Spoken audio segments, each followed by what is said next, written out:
pays a besoin d'une espérance et que nos jeunes partent ailleurs pour trouver cette espérance, en grande part. Hein. Donc il s'agit de proposer une petite part de cette grande part qui s'en va, un projet qui porte une espérance, mais localement. Voilà, un projet d'études, mais aussi un avenir professionnel. Il ne s'agit pas simplement de former à tel diplôme qui va jamais permettre à ce jeune d'exercer ses talents chez nous.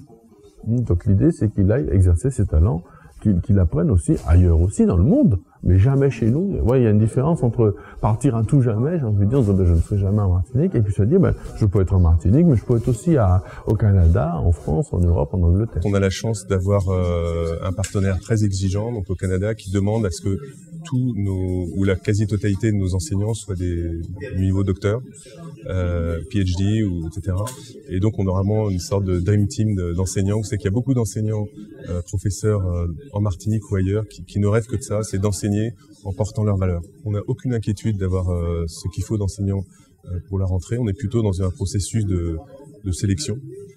Ça vient de commencer, mais c'est pas fini, mais on n'a aucune inquiétude là-dessus. Et sur la reconnaissance des diplômes, c'est quelque chose d'extrêmement important. Donc on travaille avec le Canada pour que le bachelor canadien soit vraiment reconnu comme un bachelor canadien. Et ici, on arrivera jusqu'au niveau licence.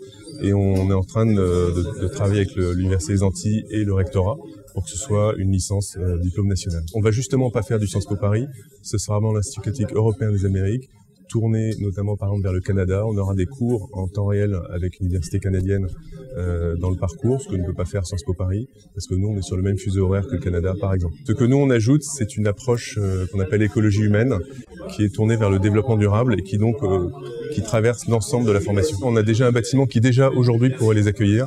Simplement on va travailler pour en faire vraiment un beau bâtiment qui soit vraiment à l'image de l'ambition qu'on veut donner aux jeunes.